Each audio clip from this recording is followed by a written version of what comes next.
What's going on, everyone? Happy Sunday to all those that's listening and watching.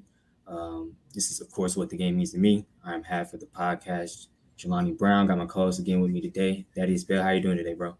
What's good, man? Sunday. Our two teams face off, so I can't say too many nice things on the pod today, but I'm glad to talk some ball. So, let's get to it. Of course. Like you said, before we get into that, how was your holidays? How was it was good. Family and everything? Yeah, it was good. Went to Florida, spent some time with the fam. Just got back yesterday, but I enjoyed my time overall. Yeah. What about you? Same. I went down to Sarasota. I know you probably was on the other half. You was in Jacksonville and Orlando. Okay, yeah. I was in Sarasota, near Tampa and everything, with my parents, grandparents, and everything. So it was pretty nice. Nice little visit. 7-hour drive, or I made it like an 8.5 hour drive, but got through it. Got back yesterday before I had to go to the Hawks and Knicks game. Unfortunately, we took the L, but it's all right. We'll move past that. But like I said, just to hop into before we hop into everything, of course, we got to drop the tape. So everybody enjoy.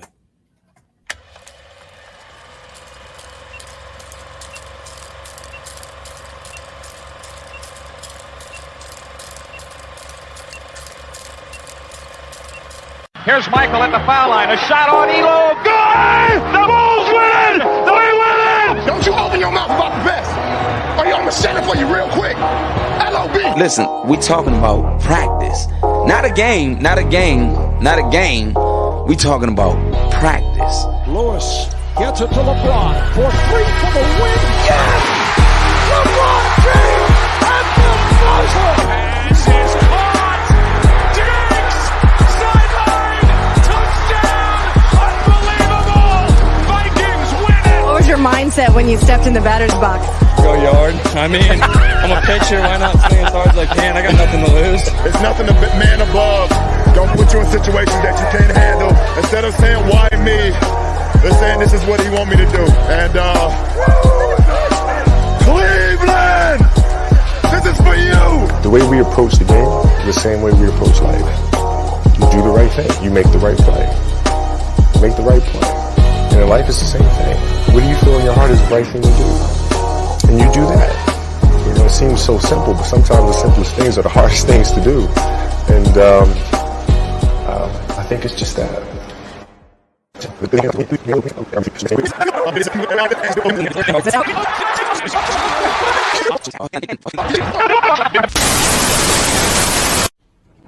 Welcome to What? The game. To me. All right.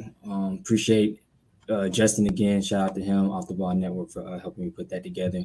But like I said, let's hop right into it. Saturday to Sunday. Of course, we got to hop on the college football rivalry week, one of the better weeks of the year.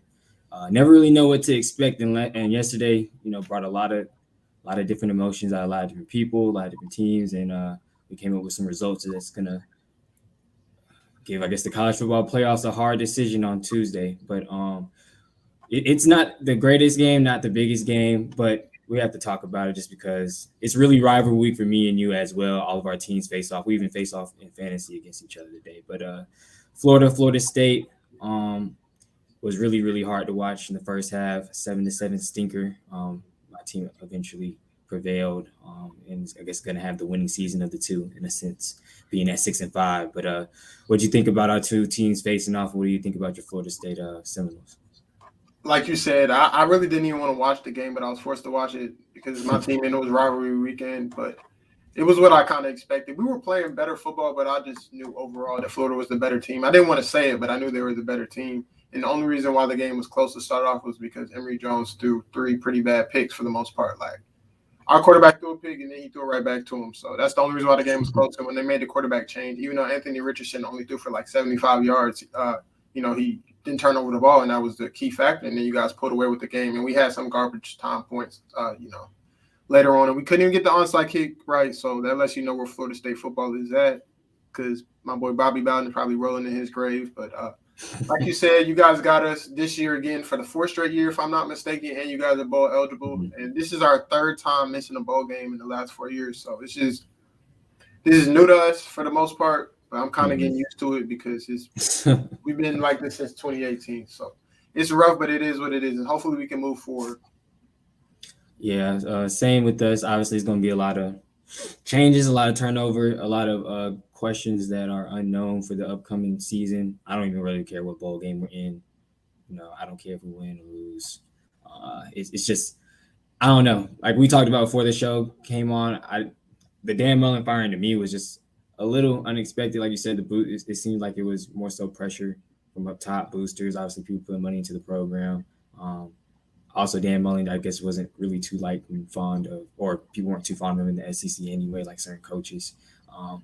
Definitely rubbed people the wrong way. And, of course, when you're losing and you've come from winning so much, like I said, especially last year when we had a very successful season, almost upset Alabama, could have possibly gotten to, in the college football playoffs, and who knows. But when you, like you said, we lose literally our whole offense, probably 90% of it, is definitely going to be adjustments. I didn't think the firing was necessary. I thought you maybe give him another year. And then from this, we're losing 4 stars left and right.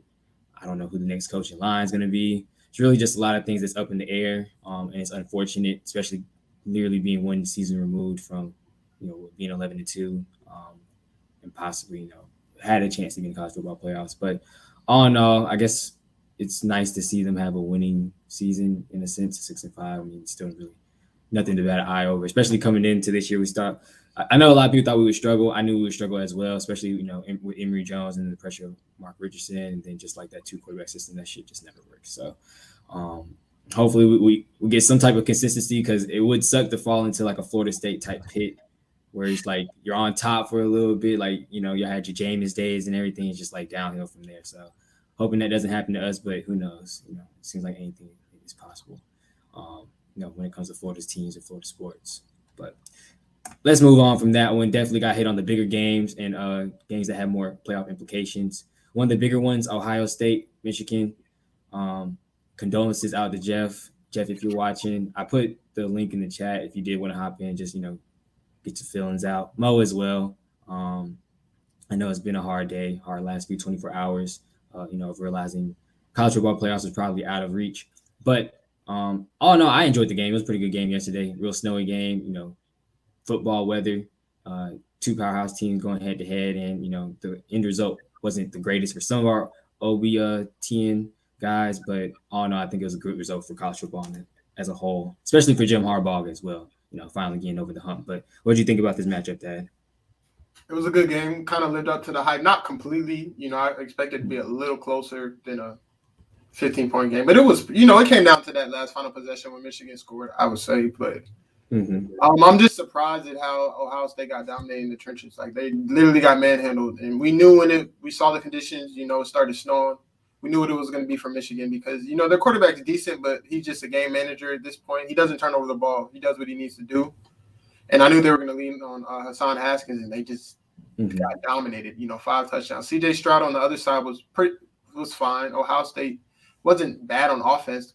On defense, they just couldn't, get stops. And if their quarterback didn't have that first bad interception when they were about to go 14-0, it could have been, the game could have got out of hand. But, Ohio State made some plays to keep themselves in the game. But at the end in the third quarter, when the front seven started getting tired, the offensive line just leaned on them and they couldn't get a stop. Like, they literally, when they made it an 8-point game, I'm thinking, 4 minutes on the clock, they can afford to let Michigan get 1 or 2 first downs, but they just literally couldn't stop them. It was 4 or 5 yards a pop, and that was the difference. They just got out manhandled. And maybe Harbaugh and the staff saw something on film to where they were like, we're just going to, run it there into interior linemen, but Ohio State knew what they were going to do, and they couldn't stop it. So, that's your answer right there. And first time in 10 years, if I'm not mistaken, before Jim Harbaugh was 0-5. So I'm happy for him that he got this weight lifted off his shoulders because, a lot of people wanted him out of there.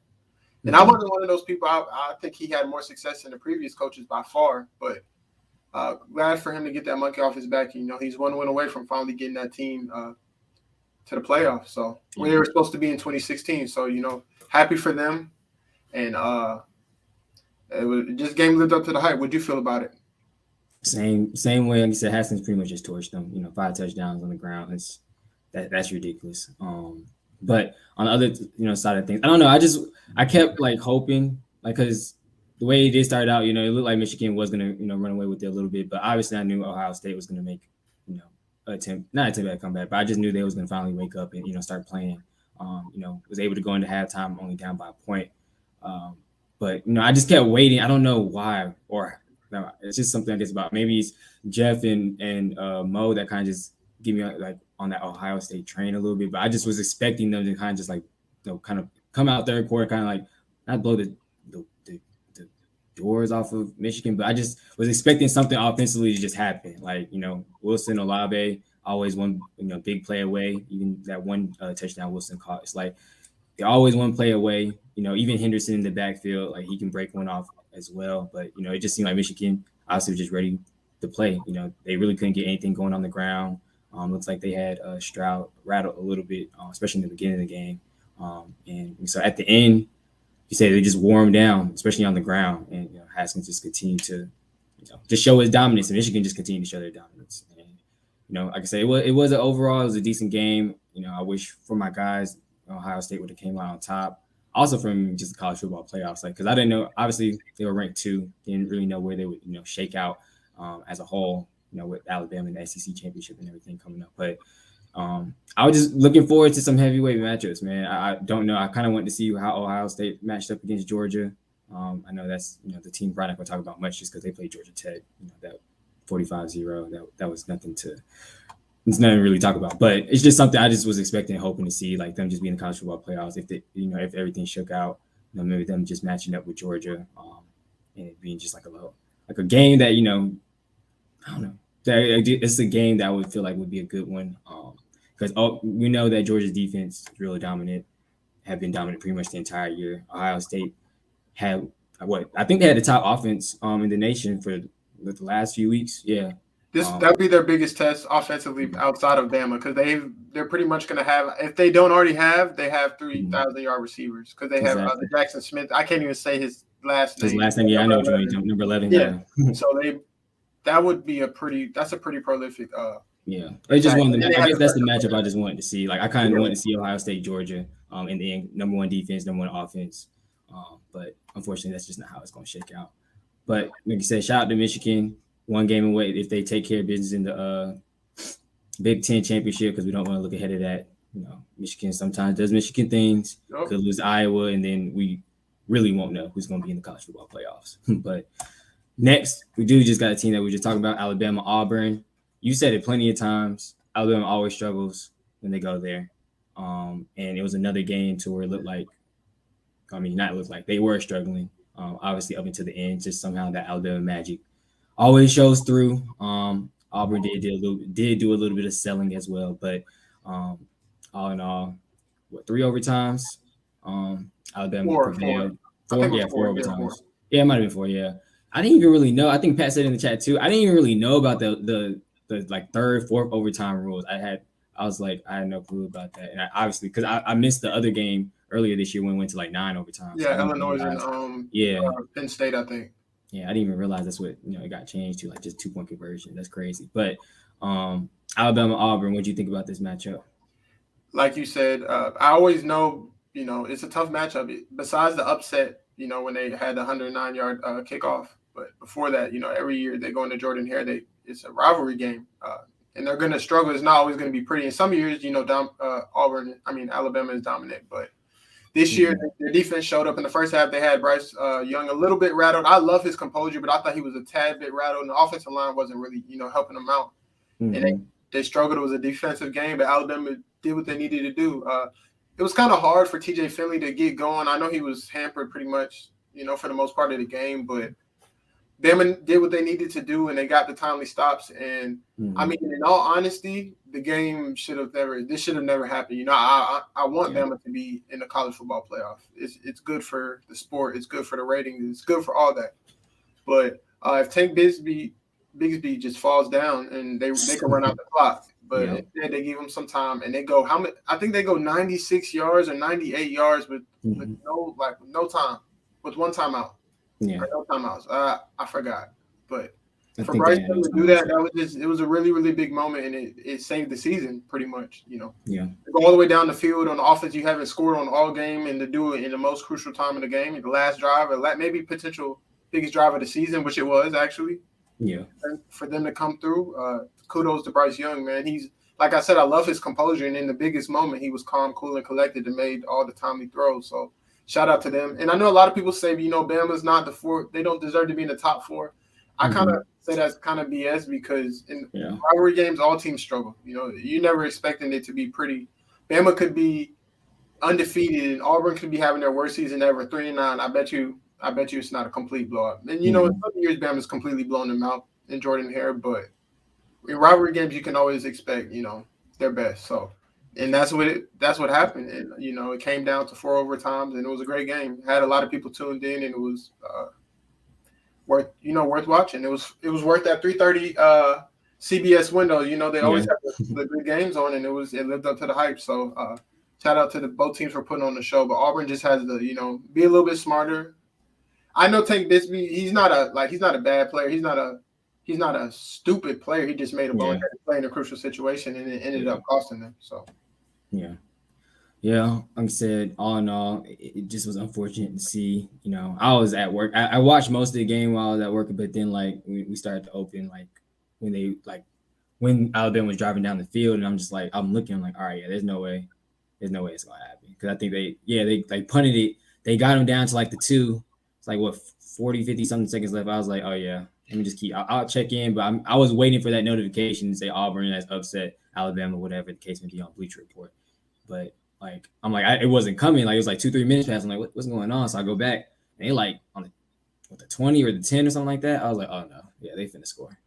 And like you said, just was able to punch it in, go into overtime, and said I just wasn't going to bet against Alabama in overtime. So I just knew somehow, some way it was going to shake out, and they was going to end up winning the game. But like you said, in regulation, it should have been, him getting Gisby, like you said, getting on the ground, and being able to run the clock. But just I guess it's a learning mistake, for him and just the the team overall. But I don't think I don't agree with Alabama not being in the top 4 either.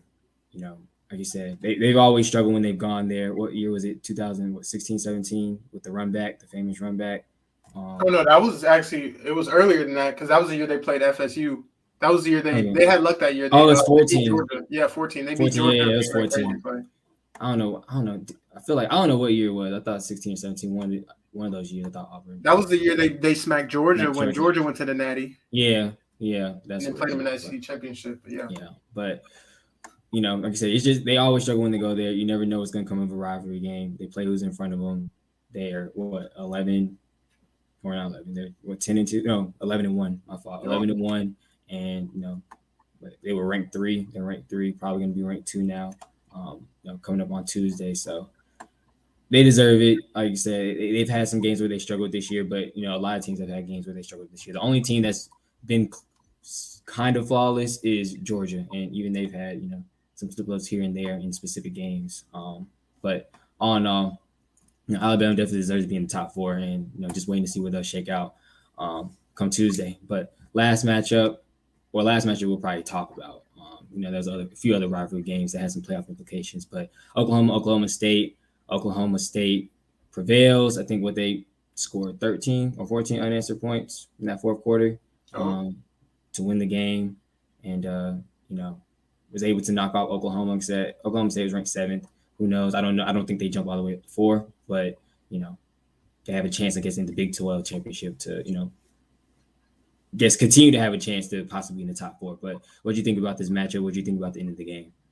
I think that most of it, Oklahoma just shot themselves in the foot. They were in position when Oklahoma fumbled that punt return, and they went up 9, and they pretty much had the game in their hands. The way their defense was playing, once they got settled in there, I felt like they had the game in hand. But Oklahoma State did what they had to do. But Oklahoma State executed and Oklahoma didn't. Oklahoma was 5 for 18 on third down, which is not a recipe for success. They had 12 penalties, undisciplined football, and especially on the road, you're not going to get many calls anyway, so you got to be very disciplined and play sound football. But it was a good game, but shout out to Oklahoma State for just finding a way to win, because going down 9, all the momentum on the other side, for them to be able to put together 2 big time drives and get the stop when they needed, the goal line stop to pretty much end the game.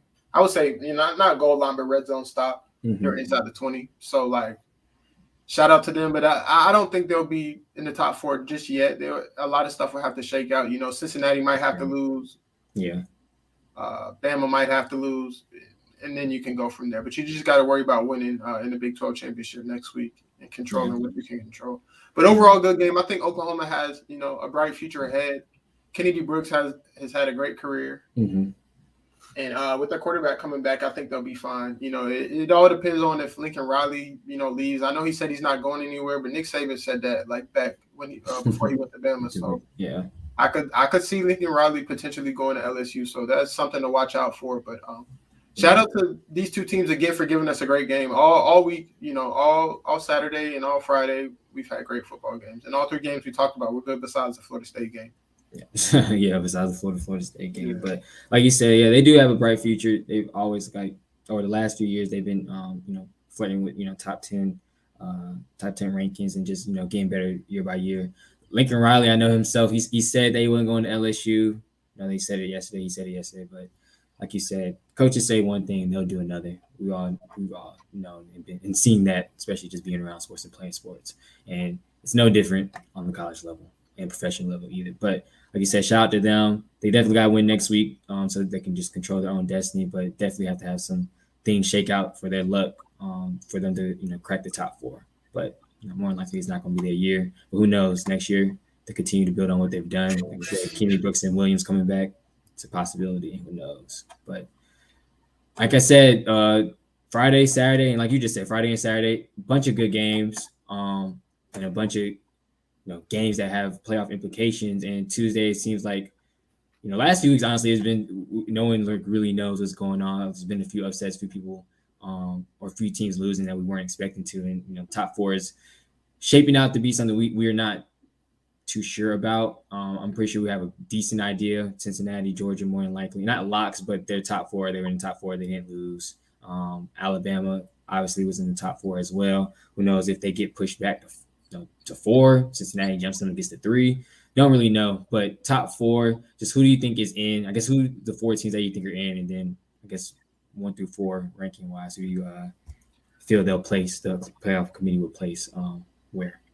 All right, I'm going to be biased because I want to see a interesting playoff. So I'm going to say that Bama beats Georgia, gives them their first loss, so they get in, and the top 4 is going to be UGA 1. I mean, it's going to be. Hold on. I really don't even know how to say this because it won't even sound right if I say Cincinnati's number 1. But I'm going to do it this way. Okay, Michigan's going to take care of business. Cincinnati's going to win, but, you know, the committee does not respect them because they barely had them in when they were undefeated. So I'm going to have Michigan 1. I'm going to go Cincinnati 2,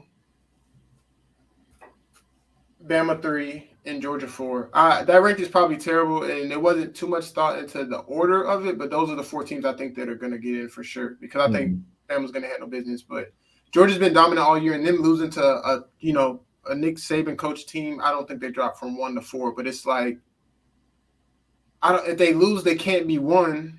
Yeah. And Michigan has to go up, and I know they're not putting Cincinnati at 1. Like maybe Bama's 1 after all this, but it's just. I don't know what's going to happen, man, honestly, because if Bama loses, then it's all a toss-up. Notre Dame might get in. Oklahoma State could potentially get in. It just depends on all the strength of schedule and all of that. But I know Cincinnati, if they take care of business, they're a lock. And Georgia, of course, they're a lock regardless. Those are the 2 teams I have as locks. But that's my order. People can ridicule me. I don't know because it's probably wrong, especially with Georgia. It doesn't even sound it don't even matter. I don't think anybody's going to know or get it right because, like I said, next week with the conference championships, this is just like this week. Like last 2-3 weeks of college football is always an anomaly. Like anything can happen. And like you said, I feel I don't really have much to back up the fact that we feel like Alabama is going to they're going to make it a game regardless. Like Nick Saban is going to have, you know, that squad ready to face, you know, a Georgia team that's been dominant all year, no matter what. And they possibly could end up winning the game and upsetting them. But like you said, you know, anything could happen. Anything's gonna happen.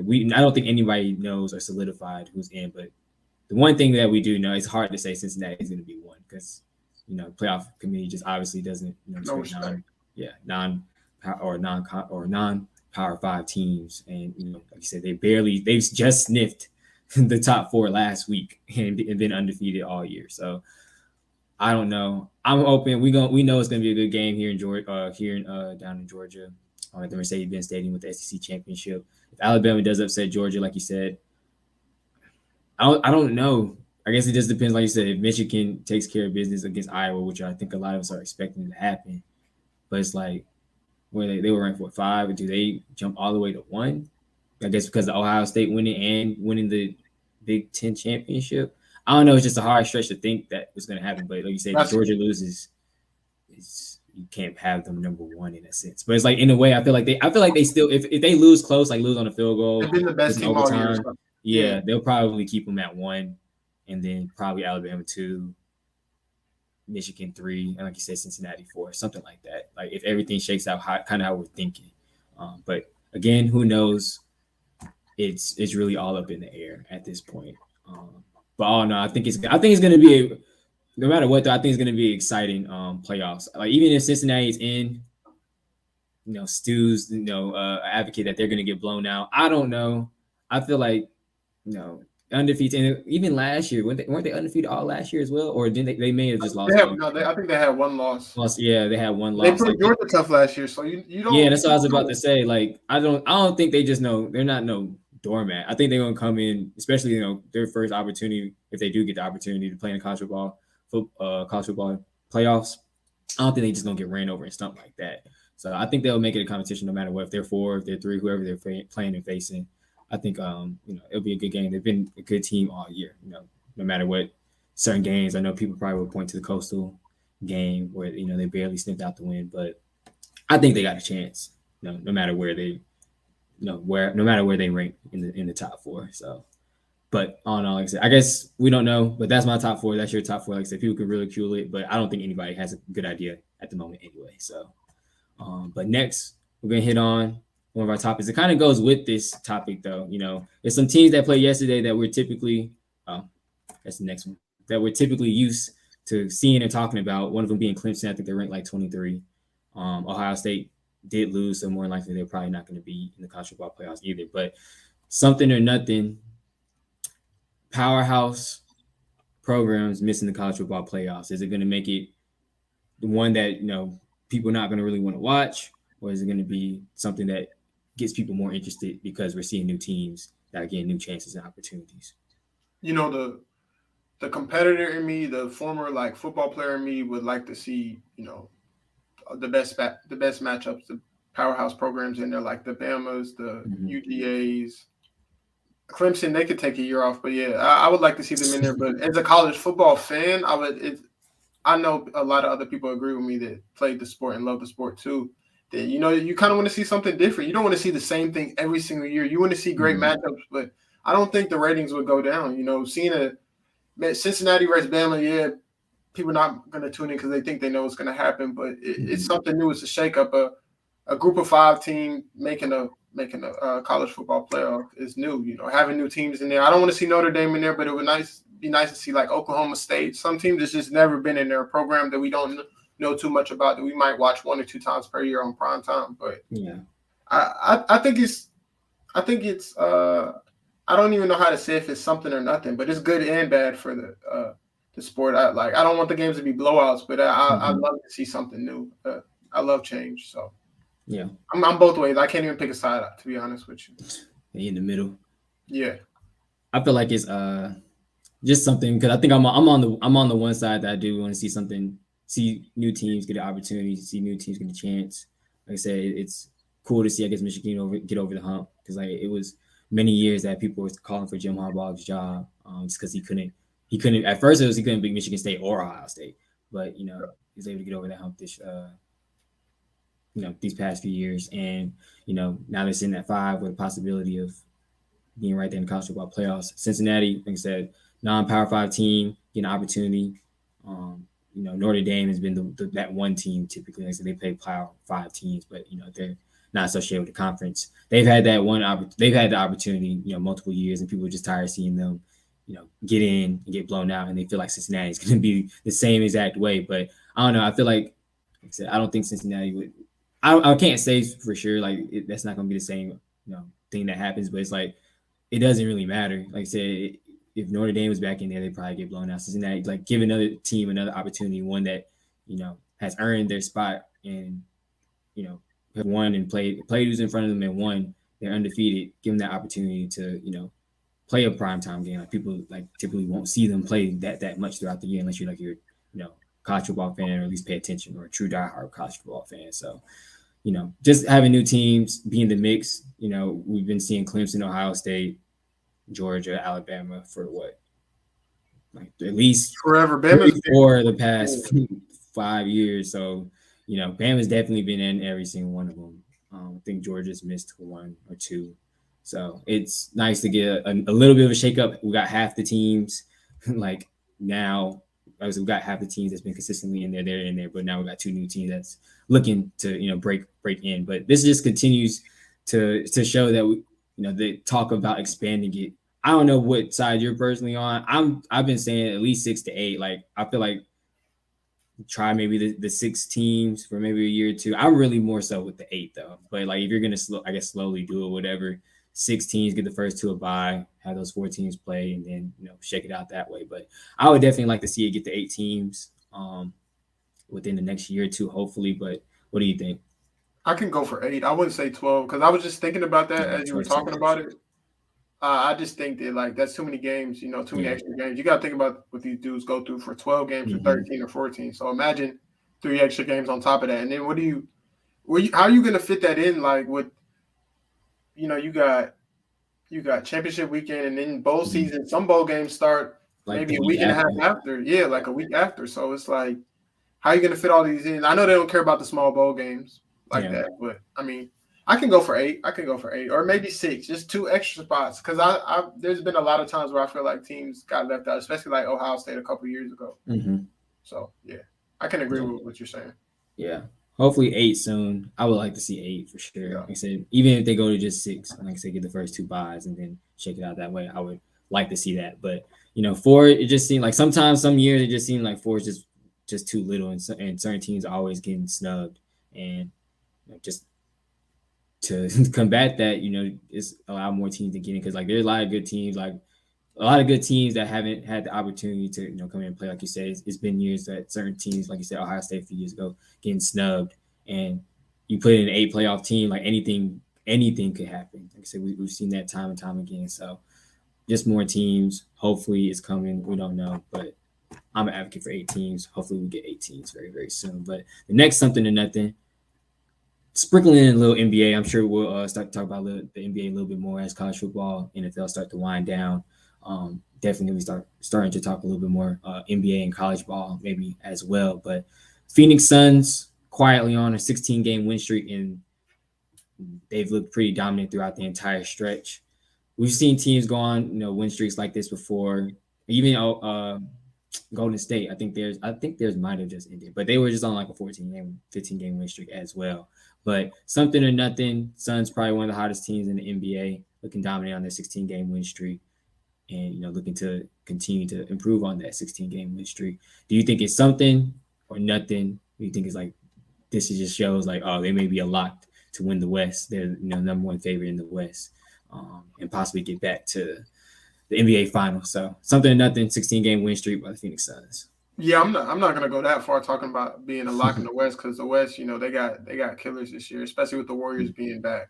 But I'm not saying it's nothing, but it's kind of something. The reason why I say it's nothing is because they kind of have that chemistry. So like they're one of the few teams, not the few teams, but one of many.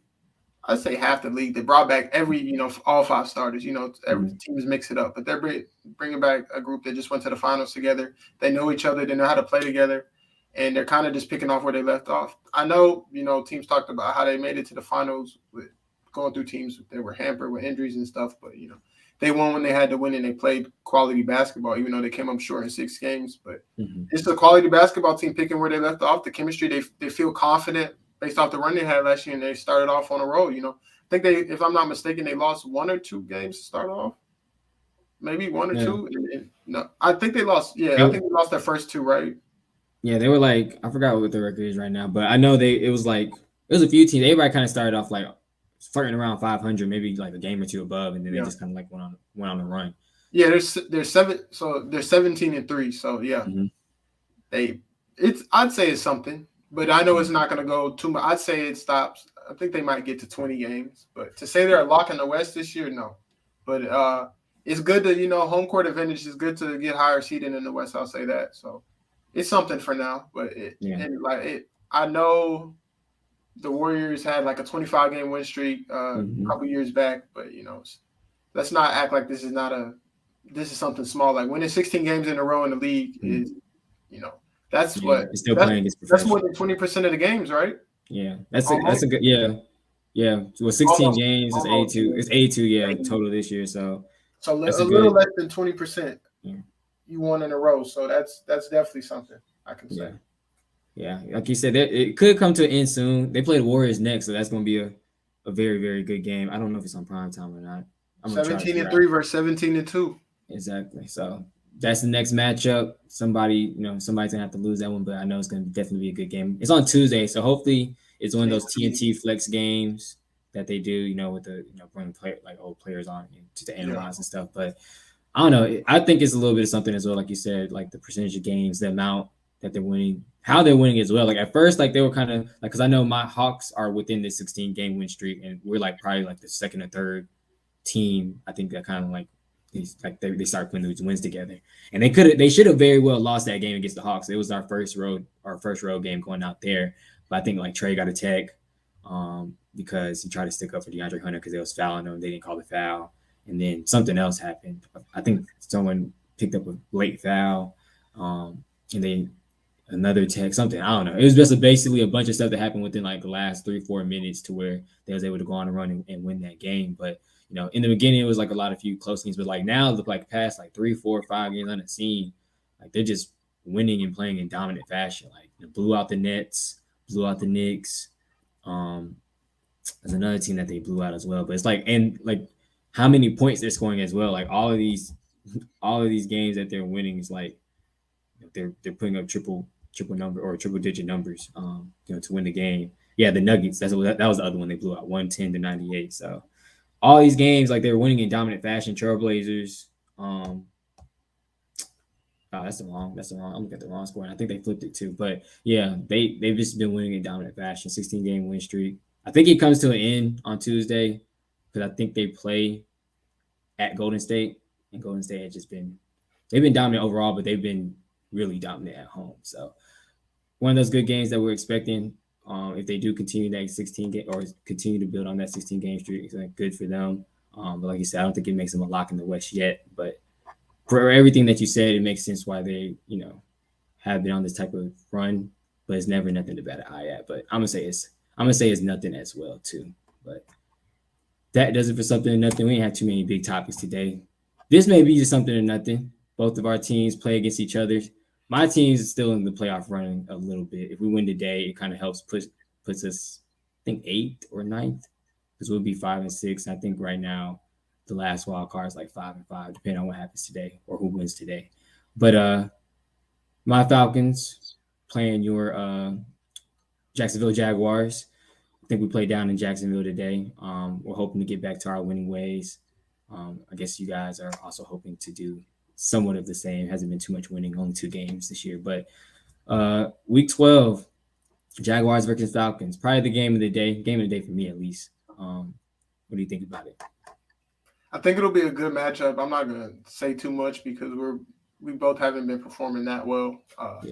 I will say our defense has been playing better, and I think that with Ridley being out and y'all not really having a number one receiver, I think we'll be okay if we put Miles Jack on Kyle Pitts for the most part, or safety on him.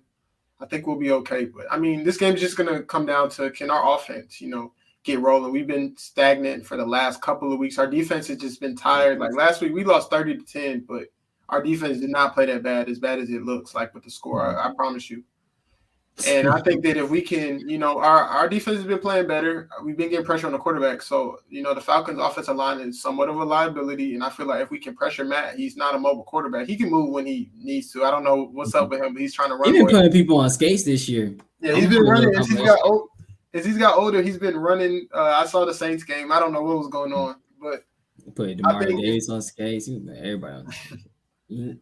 I think I think if Josh Allen, Chason, and Devon Hamilton and Taven Bryan can, generate pressure, I think we'll be okay because you don't have a threat outside. And even though we don't have Shaquem Griffin, I like what Tyson Campbell's been doing. Mm-hmm. So I just think it's all about what we do on the offensive side of the ball. I think we're going to get him Matt Ryan. We're going to pressure him for the most part. But if we can't sustain drives and get points on the board, he's a veteran. He knows how to read coverages. He's going to put some points up. So if we can't put points up, I know this sounds simple, but our offense has literally been holding us back. Like the Indy game, we should have won. And, in weeks prior, we've been in close games. We just haven't been able to execute and get first downs. Our defense is tired going back out there, Like the first drive of the game, San Fran, going back to last week real quick. It was a 20-play drive that took up like 10 minutes. And then first thing we do is go 3 and out. They're right back out there. Like, what do you expect? So it's all about, can we help our defense out? That's all I want. I think we're gonna win. We're at home. I know it's not a far trip, so it's gonna be a lot of Falcons fans, like a lot probably, but it's all about what we can do on offense, man. I know our defense, the last 4 games, ever since that Buffalo game, we've shown up, and the Falcons offense doesn't have that many threats besides Kyle Pitts and Cordell Patterson, who we all get back today. But offense got to help the defense out. That's all it is, man. And y'all defense isn't the best, but AJ Terrell has been playing much better after. I know some people in Atlanta last year were talking about thinking he's a bust. People just overreact too early. You got to let stuff play out. And he's a DB, just like Trayvon Diggs, struggled his rookie year, second year, taking off. So AJ Terrell has been balling. Yeah. So, but I think, at the end of the day, we get the job done in a close game. Two sorry teams. I know the Falcons are in the playoff race, but they're not a playoff caliber team. So we're going to get the dub today. And I'm going to go ahead and put a score out there. Matt Ryan's going to put up some points. So I'm going to go 27-24 Jags. Okay, 27-24. Yeah, I mean, like you said, that's the recipe for a win for you guys. Like you said, offense helping out the defense. For us, is going to be obviously the opposite because these last 2 weeks we've put up a whopping total of 3 points. So game blown out 43-3 and then 25-0. So obviously, like I said, that has a lot to do with Ridley being out. We didn't have Cordell Patterson for we didn't have him for most to all of the game against the Cowboys, and obviously he sat against the Patriots that Thursday night game. But they say he's back. Hopefully he's healthy. Hopefully that gives us another, just a tool to use in our, in our very, very stagnant and talentless offense. Say we don't really have no number one receiver. I think Hayden Hurst has been out as well. So hopefully we can get something rolling because, like I said, our offense just has to help out our defense. Our offense has to help out our defense as well because our defense has been playing decent. Obviously giving up 43 points and 25 points isn't anything to bat an eye at because those are pretty high totals. But, the defense has done as much as they could. Like I know with the Patriots game, they got the Patriots off the field a lot of times in key moments where they could have driven down and put up, points immediately because, our offense sent them right back out there. Or, obviously wasn't getting anything going or it'd be off of a turnover. But, they held their ground. Like I said, AJ Terrell's been playing better. The linebacking core has been playing a little bit better. I feel like we definitely need a change at safety. Our safeties aren't the greatest. But, the defense has done enough, or at least last game they did enough to put, the offense in winning positions. But, also just the play call, like Arthur Smith is kind of, it's been real iffy. So he goes for it in times that we shouldn't. Like I think it was last week we should have kicked the field goal when we tried to go for it, on 4th down in the red zone. They end up coming up with no points. And you can't do that type of stuff against Bill Belichick and the Patriots team. So hopefully, he cleans up that mistake. I think both of these teams are looking at it as a chance to kind of like just find some type of success. Like everybody looks at our defense and it's like, all right, yeah, like we can get something going on offense. And then like for us, we're probably, like I said, looking at the Jaguars, 2-8 team, haven't played the greatest. Like you said, they've been in close games, but just haven't played the greatest on both sides of the ball. It's looking like it's a pick-me-up game for both squads. Like we're looking at, okay, offensively, we haven't scored any points the last few weeks. Let's try to put something on the board. And defensively, let's, build some chemistry and put some stops together and put together a game where, we look good, we look dominant, heading into next week where I think I want to say we play the Saints again. But, it just looks like a pick-me-up game for both squads. Like you said, we're in the playoff race. I'm a Falcons fan, of course. I would be honest and, obviously level-headed. We're not a playoff team whatsoever. It's just nice to see them, flirting around 500. We haven't seen that in the last few years, especially this far into the season. We'd have maybe 1-2 games wins under our belt. Like what last year, I think we was at this point we might have been 1-9, 1-10, or like 2-10, something like, or 2-9, something like that. But all in all, hoping to see a good game against two very subpar teams, and hopefully my team comes out with a win. I'll put a score out there as well. Like I said, I honestly think it's going to be a little high scoring as well. I'm thinking like somewhere like 31-27 range. Of course, I'm going with my Falcons. So 31-27 Falcons. Hopefully, like I said, it gets us back to 5-6, somewhere around the 8th, 9th spot, and we continue to press on. We got, 7 more games? Yep. Season's flying by. So season's flying by, coming up on the end. Hopefully, we're able to make a run and do something to possibly get that last, that 7th seed. No matter what, it's kind of like the college football playoffs. We get that 7th seed, we get blown out. I don't care. We made the playoffs. Last few years have been trash to be a Falcons fan, especially last year. In the form and fashion we was losing. So anything is good with me. This type of success. If we even have a winning season and don't make the playoffs, I'm fine with that. Or like even an 8-9 season, I'm fine with that. So hopefully they're able to, like I said, just add one more win to what we thought was going to be easy schedule and continue to push forward. But before we head into today's game, just quick recap. Thanksgiving games. What did you think about them? I think I tweeted out. They ended up being decent games, I guess. The Bears in Detroit came down until the last second field goal, and obviously it was entertaining to see the Lions sell the game again with 2 back-to-back timeouts. Like, what the hell are you doing? And obviously the Cowboys and Raiders game was pretty good as well.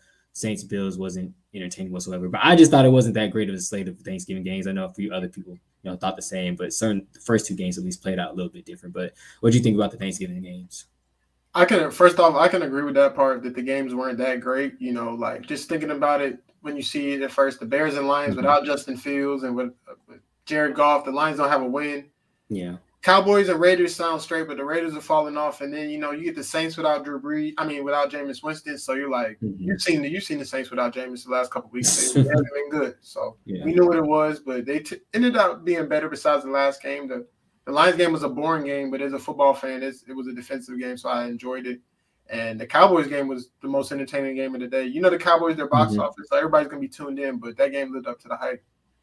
But overall, it was okay. I definitely, I'm a football over basketball guy, as you guys all know, but NBA on Christmas is better than NFL on Thanksgiving. Like the slate of games, I'm not saying it's better, but the slate of games is always better. They have a fire lineup, and it's like 5 games throughout the day. So, but to talk about it real quick, the Bears game was just what I expected, a low-scoring game, 2 offenses that are struggling. And Andy Dalton didn't even play that bad in my opinion, but they found a way, at the end to pull it out, and the Lions going to do what the Lions going to do. They could easily be 4-6, but now they're 0-9-1?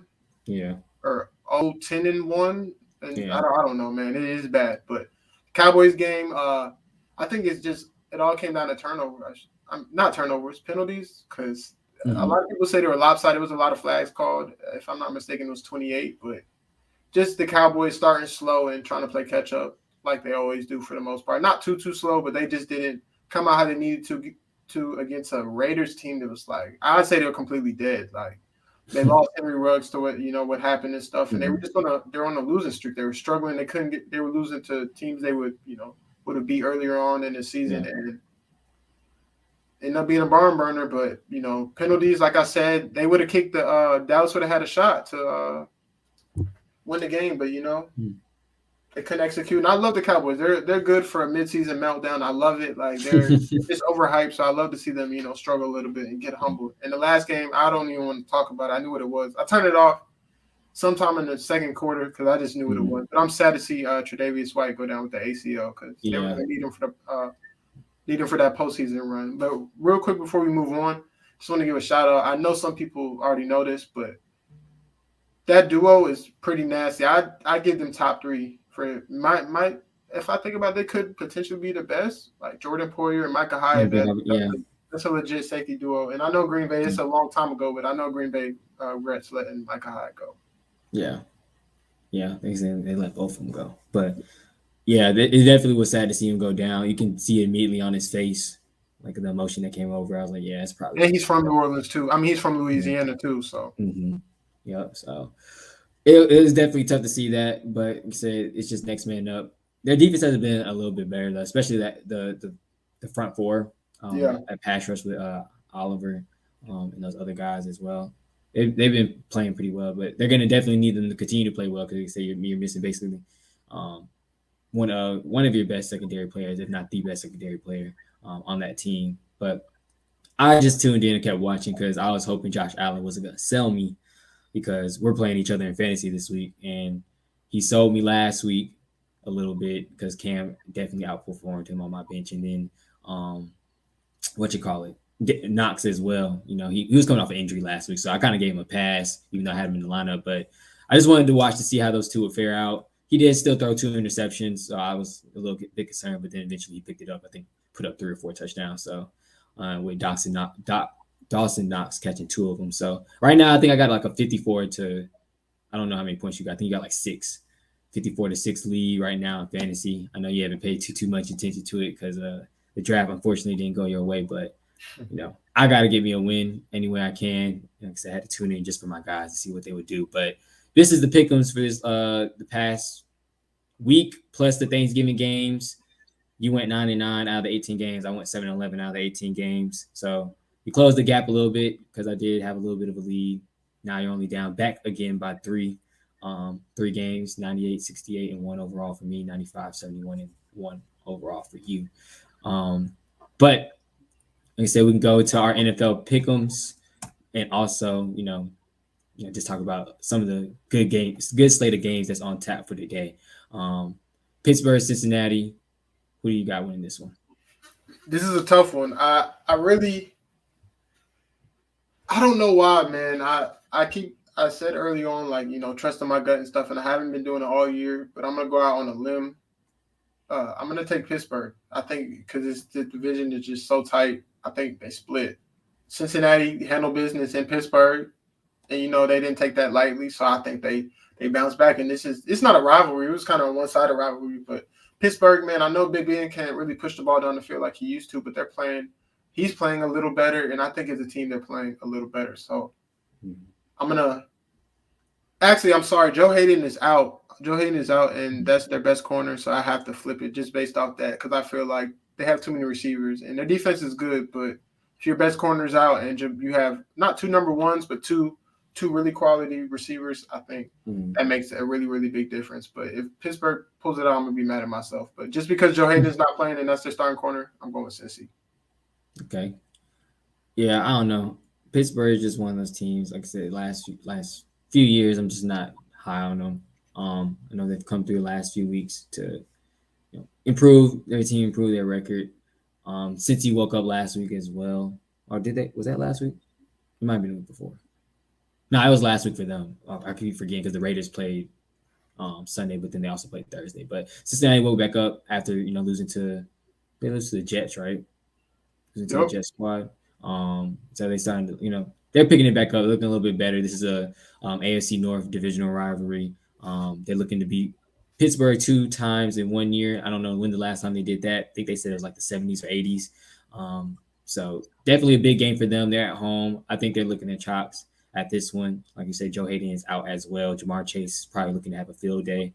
So I'm going to go with Cincy as well. Hopefully they don't prove me wrong. I do think Pittsburgh will make it a game, though. I don't think it's just going to be a runaway. But, like I said, Cincy just, looked better overall to me this year. I know they've had a few, dumpster fire of games, but I think overall that offense will probably, I think the offense will prevail over the Pittsburgh defense that has been, not the same and injured and hampered throughout the year. So I'm going to go with Cincy as well.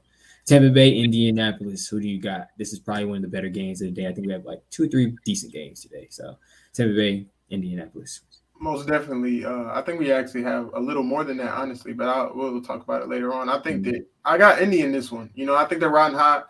Like I said earlier before we got on, they just needed to get past those first, couple of games, that first little gauntlet. They started off 0-3.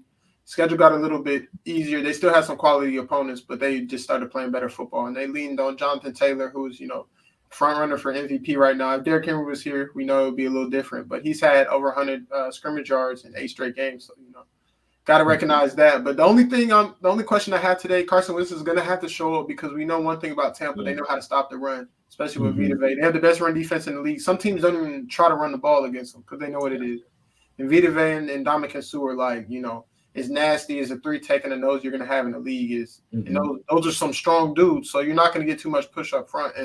But it's going to be a matchup. Quentin Nelson versus Vita Vea. I can't wait to watch that. The best guard in football, in my opinion, going against him. So we're going to see what they can do. If they contain Jonathan Taylor, can Carson Wentz make some plays throughout the air?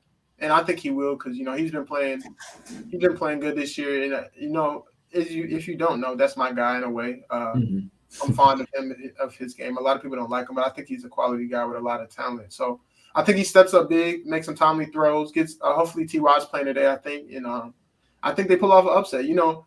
It's not even an upset in a way, in my opinion, because the Colts have been playing really well and Tampa's been okay. Like, they beat the Giants last week, but before that, they were struggling. So I got Indy. And they're at home, too. Yeah, exactly. I think it's really, a good matchup as well.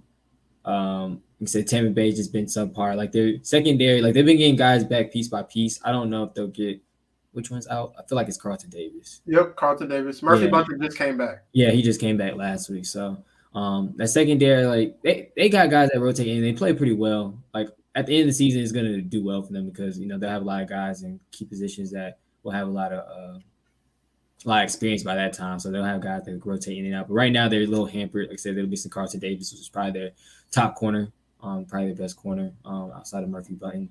And, like I said, it's just going to, it's pretty much going to show like Carson was like early on in the season. Obviously, they had a gauntlet of schedule of games, playing a lot of top teams. And, he didn't look that great, twisted, hurt both of his ankles. People just kind of had that same narrative like, oh, Carson Wentz was trash. Like, it didn't really matter. He's doing the same stuff in Philly. He's injury prone, like all that. But like you said, they've won the last 5 of their 6 games, and they've just been looking better and better and better, like on both sides of the ball, honestly. Both sides of the ball are picking it up. So it's definitely going to show like he's going to have to perform today. And if they win, it's probably going to be by his arm because I don't think Jonathan Taylor's going to get much success on the ground. I won't say he won't. They'll just shut him down completely. He has been the top back since Derrick Henry has been out. Thankful for me as well. He's on one of my other fantasy teams. But even if not, I think they'll get him involved. Halfback screens or even some swing passes out the backfield or whatever. But it's going to be a testament and it's going to be a test for Carson Wentz. This is probably top 5 defense right now in the league. Obviously, you're facing Brady in another offense that is pretty potent. Chris Godwin, Mike Evans, Leonard Fournette, Rob. They got names and guys everywhere on that field. So it's going to be a test for both sides of the ball. But I don't think it's one that they can't handle. Like you said, Tampa Bay's definitely been subpar. Barely beating certain teams or just looking subpar throughout the game. And then also they lost to. It wasn't a terrible team, but they lost to a team that wasn't that great. Tampa. Before they beat the Giants. I can't remember. They lost to the Saints. Yeah, after James got hurt too. Like they smacked him. The game was close, and they put it to him after. Yeah. They lost to the Saints, and then they lost to somebody else before they football team too. Yeah, Washington. That's what it was. Couldn't think of it. But yeah, losing to pretty 2 subpar teams as well. So they can be beat. So it's not a game that's just they're just gonna roll over them, and they're on the road as well. So it's gonna be a good game. Who'd you go with? You went with Indy? Yes, sir. I want to go with Indy as well. But I'll be a little bit different. I'll go with Tampa. It's a lot of games. It's a lot of games we might, Yeah, we're gonna miss. Last few weeks, honestly, it just hasn't been great weeks. Like the first like 7, 8, it was like steady, losing like 3, 4 games maybe. Last few weeks, it's been definitely. I've not been over 500. So I'm gonna go with Tampa this week, just because I feel like maybe the Giants can kind of help pick them up a little bit. Said they got certain guys back. They probably just needed a week under their belt to get rolling. And I think they'll take care of business. I think it's still going to be a really close game. I think it's going to come down to a field goal for sure. And it'll probably only be like a 1 or 2 point games or 1 or 2 point win by Tampa Bay. But I'll go with them. Carolina, Miami, who you got? This is a tough one. Miami's been playing good. Not good. They've been playing better. They won 3 in a row. But I think that, Carolina has a little bit of energy. They're feeling good. I know they lost last week, but they could have won that game. Yeah. And I think that, Tua is struggling to push the ball down the field, and he struggles versus pressure, and Carolina is one of the most aggressive teams. Their defensive coordinator says a lot of heat, as you might know when you guys played them. And then, you know, they got Gilmore now. So it's Gilmore, Dante Jackson, CJ Henderson. They have some pretty decent corners, and they'll like the matchup in man, you know, send exotic blitzes.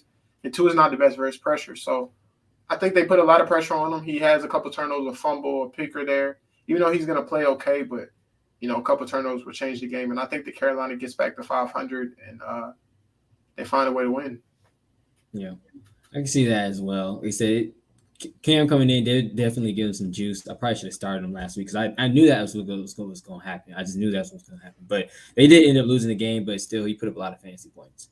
And he looked pretty good as well. You know, it's just as the hype kind of settled down, you know, them being on the high and everything, and them scoring on the first drive, Washington kind of settled in and, you know, started playing their game and they was able to take over and win. But Carolina didn't look too bad in that loss. Like I said, they look a little bit more energized as well. Miami has looked, you know, a little bit more energized as well because they win 3 games in a row. I don't know how much stock we should put into them because I know their last one is against the Jets. That Baltimore game maybe got, you know, them feeling a little good about this. Yeah, because they can show up when needed. Yeah, they can show up, but it's about being consistent. Exactly, and I don't know. It's honestly going to be a test for both teams. Like, you know, both teams have it. Like we said, Carolina still in the playoff running. Miami, you know, just looking to improve week by week and have a better. It's a tough one. I think Carolina maybe comes down on their high. They're on the road. And, you know, Miami just finds a way to take care of business, but it's definitely going to be a close game. So I'm going to take Miami in this one. This will be a little bit different. We might have a lot of games that, you know, both of us go the opposite way. So it's going to be a big week for the Pick Ems and just, you know, NFL teams as a whole. But I'm going to go with Miami. Tennessee, New England, probably another one of the bigger games and better games to watch for the day. Who you got winning this one?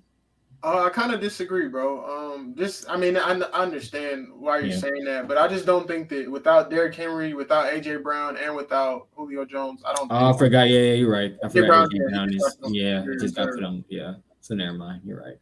I think this game is gonna. I don't think it's gonna get ugly, but you know, just to mess with Walker, I want it to get a little ugly, so I can mess with him a little bit. You know, they're gonna win the division. Titans are a good team, but Belichick, you know, already he takes away what you do best.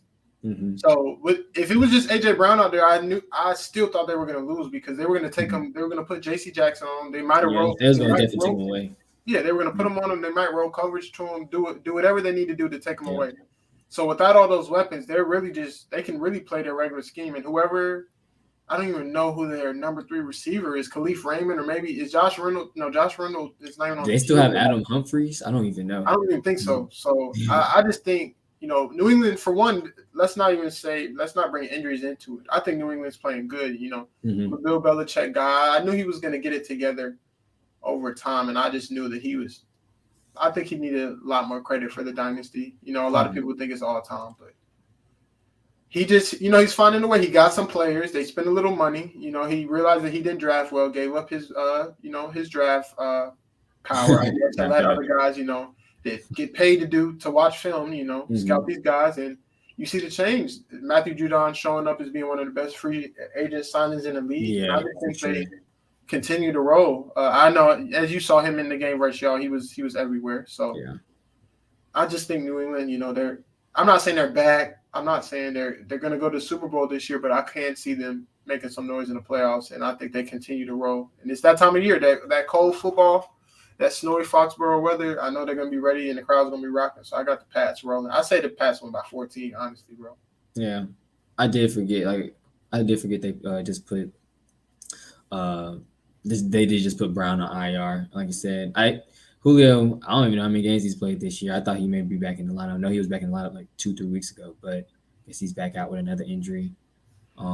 Like you said, it's pretty pedestrian from that. I mean, it looked like the first 1 or 2 games that they were surviving without Derrick Henry. But I know, all in all, like you said, it's coming down that time of the year where football honestly comes down to if you can run the ball. Like, if you can run the ball, you can stop the run. Like, it's starting to come down to the part of the year where it's one in the trenches. And, you know, picked up Adrian Peterson, which was a weird pickup in the first place, and then cut him. You know, now they got, I think, Dante Foreman and some other, you know, guys playing by running back committee in the backfield. Don't know if it's able to, which we don't think it's going to be able to compensate for, you know, just the offense of, you know, power that Derrick Henry brings you, because you would have to game plan for that. But now, like you said, like defensively, New England doesn't have to do too much, like too much game plan. Like I said, they could just play their regular basic scheme and probably just send a bunch of pressure towards Ryan Tannehill's way and just make hell for him today. So it might get ugly, like you said. They're at home too. I'm taking New England because, like you said, they've definitely been playing good ball last 4 or 5 weeks. I think Mac Jones has definitely stepped up and played well as well. Obviously, Josh McDaniels, having a rookie quarterback, I think he just took both of them probably just a little bit of adjusting those first 3 or 4 games, and he's looked pretty good so far. Like, he doesn't make many mistakes at all. He finds his guy. He makes smart decisions, and defensively, I just knew that defense was eventually going to come around. Like last year, they just had a lot of guys out. They got all those guys back this year. They've drafted really well in the secondary with J.C. Jackson and Duggar, and picked up some really good guys. Spending their money that they finally had in dressing, the pass rush. They addressed it on offense, but they haven't really been using the guys that they picked up too much in Henry and the guy from Tennessee. I forgot his name. I don't know why. The Titan, what's his name? This came over from Tennessee last year. Say it again. The Titan that came over. From Jonnu Smith. Yeah, Jonnu Smith. They haven't really used both of them too much, but they've used their money. More of the number one tight end at the moment. Yeah, but I think he's a better blocker. I think that's why it might. Yeah. I don't know for sure, but yeah. But it seems like his favorite targets are definitely the wide receivers. He likes Aguilar. He likes Jacoby Myers. And he likes Bourne a lot too. Yeah, Bourne's been coming along. He was straight in San Fran to me. He wasn't too bad. Not a number 1 or number 2, but he made plays. Yeah, I guess it's because he was the number 3. Yeah, he was the number 3 guy because obviously Debo and and Emmanuel was there too. Yeah, so. But yeah, going New England on this one, I forgot totally. Tennessee just hampered, and offensively, I don't know who's going to do well for them. And Ryan Tannehill, it's just a shell of himself when he has no weapons. I don't know who's going to throw it to. So Philadelphia Giants, who you got NFC East matchup? I'm going to keep this one quick. I'm not really riding the Eagles bandwagon, but they've been playing a little better. I know they beat Detroit and they beat the Saints, but they played well against the Chargers. They could have easily beat the Chargers, and they played well against the Broncos. And I will say this really quick. I'm going to keep this one quick because the game's coming up. But I think that, man, I'm not saying I wasn't wrong on Jalen Hurts. I'm not saying that, but I completely doubted him. Like, I thought he would be one of those guys. Like, he was just not an NFL quarterback at all. Like, he'd be out the league by the end of this year, and it looks like the Eagles might give him like another year to prove himself. So shout out to him for putting in the work, and he's been getting better by week. Like, I've been watching the Eagles for the last 3 weeks, and from what I saw at the end of last season, the beginning of the season, he's just getting more and more comfortable throwing the ball from the pocket, and he's using his legs. I like it, but he's playing more like a quarterback. So I'm shout out to him. I'm not saying he's a starter or franchise quarterback yet, but he's making it hard for them to move on from him just yet. And today I think all that dies down a little bit. The Giants are sorry, but they play better at home, and they're a solid team. They're not a pushover, so I think that they get the dub today. You know how divisional games go. Anybody can be had. So I'm going to take the Giants in a close one. I'd say Daniel Jones likes to turn the ball over, so I think it's going to be a low scoring game. I'm going to go 2017, a 24-20 maybe. Yeah, 24-20. I'm gonna go opposite. I'm gonna go Philly. Like I said, they've been playing a lot better the last few weeks. Jalen Hurts actually has looked pretty good in my opinion. Like I said, he's been making smarter decisions as well. Offensively, they're coming along a little bit. Defensively too, because they have a pretty good defense. Slade's starting to pick it up as well. I guess being one of the anchors of that secondary. So I'm gonna go with Philadelphia. I don't know. Giants I don't know what I'm gonna get from them. I know they got Saquon back, so maybe that helps. Tony has looked pretty good. Ingram, they haven't really used him much, but basically they got a lot of their offensive weapons back. Besides, I don't know if Kenny Galladay's even. I think he's still hurt. Kenny Galladay. He's playing this week. I think he's playing. Yeah, he's playing this week now. All right, so yeah, they got their offensive weapons back, so it's a possibility. It's a game that they, pick things up and get things rolling. Like I said, it's a divisional game and they're at home. But I just feel like Philadelphia's, just been a little bit more consistent. Maybe they've picked up a little bit of confidence from these wins, even though they are against, very low quality teams. They've been looking good while they've been doing it. So I'm gonna go with Philly in this one. We already did Atlanta, Jacksonville. I know I'm going Atlanta and you're going Jags. So we'll skip over that. Jets, Houston, who you got? Yeah, I'm gonna keep this one real quick. It's gonna be some bad football being played. But we lost to them, so we can't talk. But I think with Joe Flacco starting, I think Houston gets their third dub of the season. Tyrod gets a win here. It's not too much to talk about because the Jets are not very good and the Texans aren't very good. So I'm going with Houston. Yeah, same here. Not much to explain. I think Zach Wilson's back. Was he back last week or was he back this week? Nah, Joe Flacco. I don't. Maybe he's back. Yeah. Maybe I need to check something on Twitter. I don't know if he's back yet. Honestly. Regardless if he's back or not, I'm not going with the Jets. But Flacco looked okay. Getting them 17 points, probably one of their highest scoring games of the year. Oh no! Besides, I guess the 2 wins that they do have, they did put up 31 or 34 against Cincinnati, and also beat the Titans as well. So he's back. Chargers, You're right. Yeah, he's back. Yeah, they probably need to stick with Joe Flacco though. But yeah, we're still going with Houston. Chargers, Denver. I'm gonna go Chargers, but it could be a close game because like I said again, rivalry games is cold. Chargers in LA is palm trees out there. They're going to Denver. It's hard to breathe. It might be snowing. And you got Bradley Chubb coming after you. So I'm going to go Chargers in a close one because I like Herbert. And, you guys saw the Sunday night game. Mm-hmm. He can pull anything out of his bag when he needed to.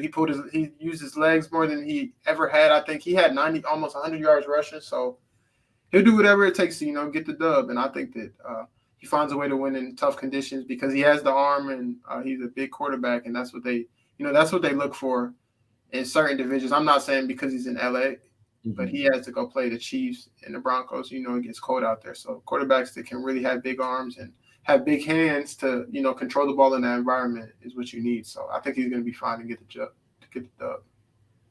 Yeah, I'm going to go with Chargers as well. Like you said, it could go either way. It's going to be a tough game, tough matchup, a divisional rival. More likely it's cold. I don't know if it's snowing or not, but when we turn on TV, we'll see. But like you said, they've been looking better. That Sunday night game kind of proved something to me as well because they have been looking subpar last few weeks, like last 2, 3, or probably 3, 4 prior weeks before that. And Herbert hadn't looked the greatest, but they're starting to come along. So he was able to pull out that game. Young quarterback emerging. Seems like he can do a lot with that team. Mike Williams as well. It's probably one of the better seasons I've ever seen him have. He's starting to come along as well. It looks like one of his favorite targets. But I don't know. It's going to be a tough matchup, but I think they pull it out as well. I'm going to go with the Chargers in this one. In a close one, though. It's probably maybe a field goal, 6-point game. Rams. They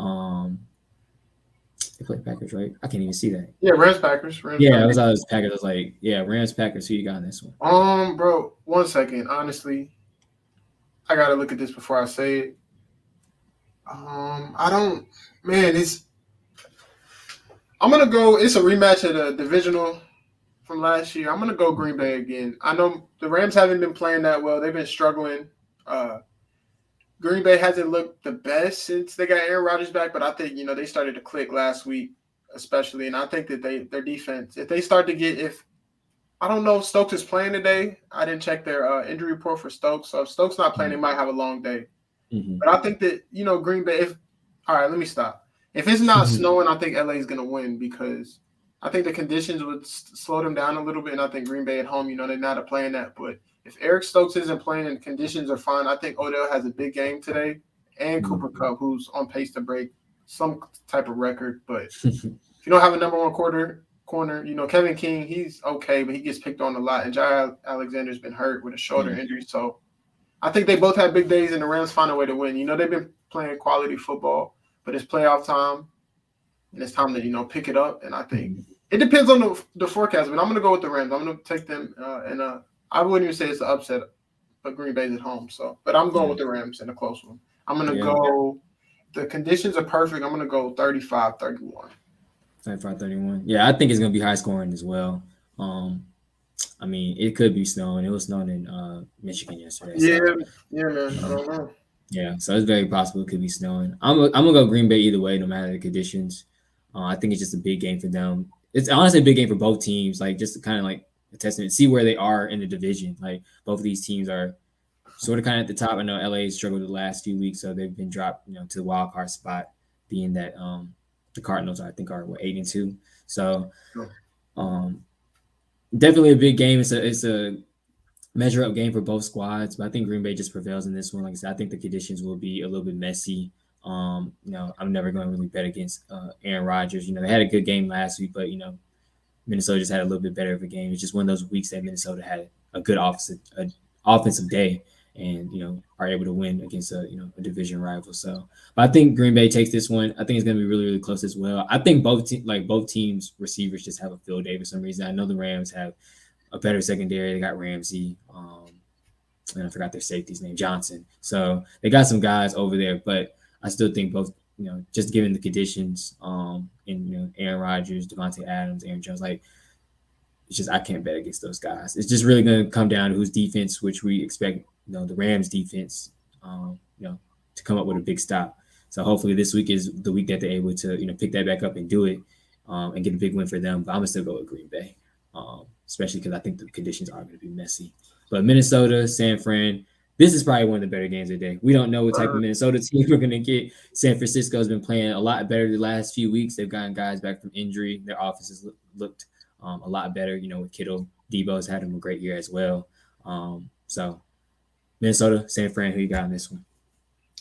Man, I think I'm going with San Fran because, like you said, you don't know what Minnesota team you're going to get. They play every game close. They beat Green Bay, one of the top teams in the NFC, and then they go sort of across the country and they pull a stinker. San Fran's been playing better. I know they beat the Jags last week, but they manhandled the Rams, or maybe it was the Rams that were on the downfall. We don't know yet. We will see today. Mm-hmm.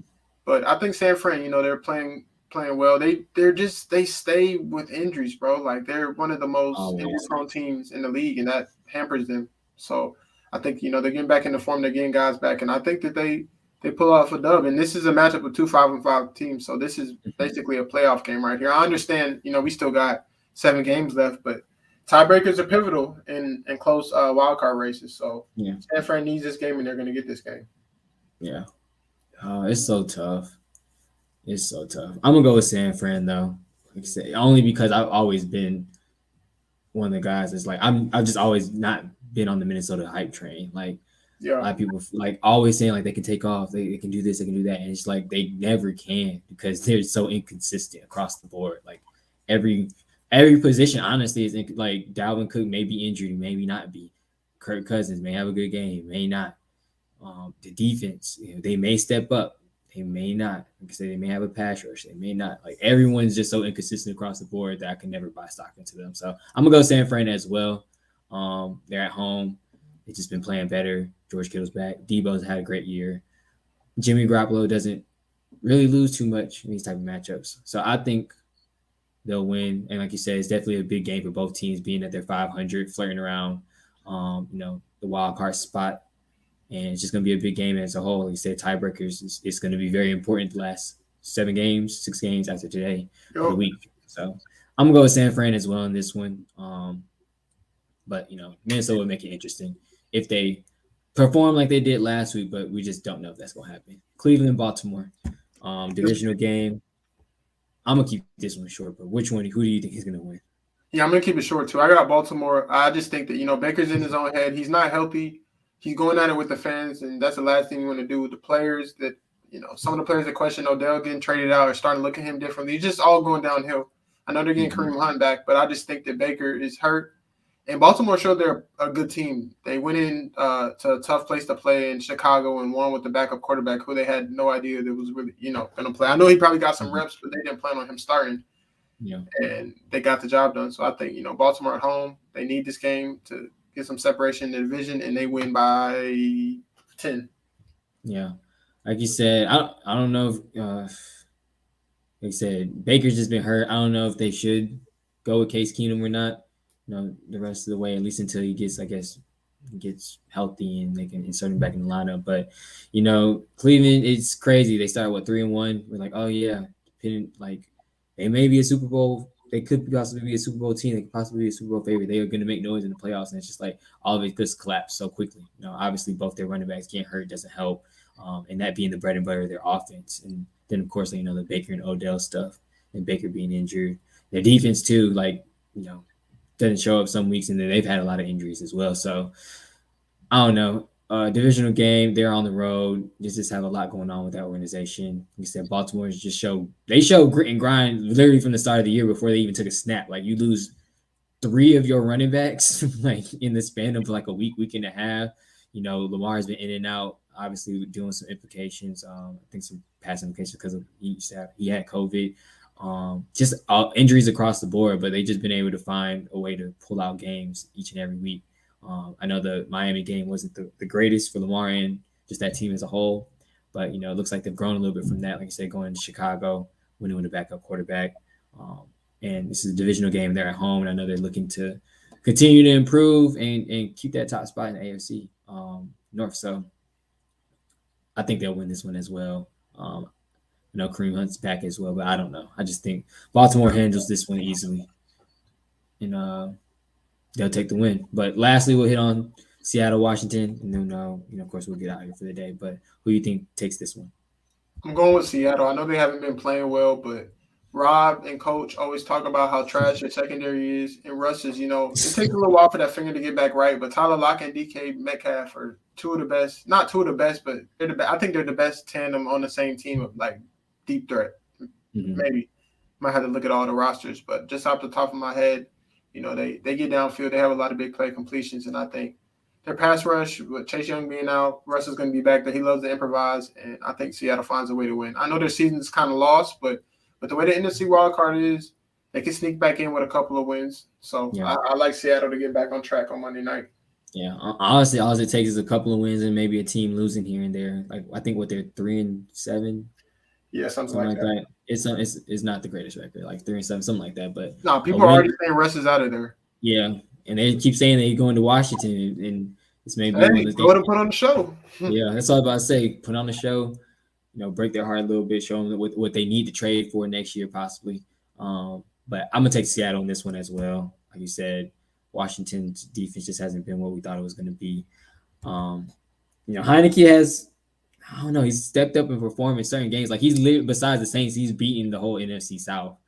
And he's beaten a few other teams as well. I think pretty much all their wins have come from the NFC South. But they've stepped up. He's stepped up and he's played pretty well when need be. They're at home, so maybe that helps a little bit. But I don't know. I feel like you said, Russ definitely goes back in there and show them what they need to trade for next year. And he has a big game. Like I said, he's going to be able to improvise. He's going to be able to extend the play, especially with there probably not being much of a pass rush that's going to be there, and a secondary that's just been god awful all year. So Russ for the win. And that's going to do it. I think we only got we got probably like 4 or 5 differences. So it's going to be a big week for the Pick Ems. But that does it for today, man. Is there anything that anything that we missed, anything we should hit on, anything we should say? Only thing I do want to say, of course, guys, shout out to Built Bar, one of the newer sponsors on the network, for the network. If you go to their site, use promo code Off the Ball, you'll get 10% off. I think they're running a 20% off sale right now as well, for Black Friday and everything. And they got some crazy flavors. Like I was checking out the website, like they got like lemon dip cheesecake, ruby chocolate. I think you get 2 free Crave bars too when you order off their website. Coconut brownie chunk. Like they got a lot of stuff that just sounds good, and I think I ordered a box, so it should be on the way soon. But just definitely check out, Built Bar. Go to builtbar.com. Use promo code Off the Ball. Get 10% off. You probably bundle that up with the 20% off sale that they're doing right now, and enjoy yourself some healthy, healthy, nutritious, but also filling bars as well. So shout out to Built Bar, like I said, one of the newer sponsors of the network. But that anything we should hit on before we head out today? Nah, man, good show. A lot of stuff to recap. A good Saturday, hopefully a good Sunday, a good slate of NFL games. Hopefully my team gets a dub, so next time, when we hop on, I can talk a little shit. So yeah, I'm 1 up right now. So yeah. I'm probably gonna be 2 up though, because I'll probably win fantasy. I already won the Florida game, but like you said, I this one does. It would hurt though. NFL holds a little more weight because that's what I was about to say. Yeah.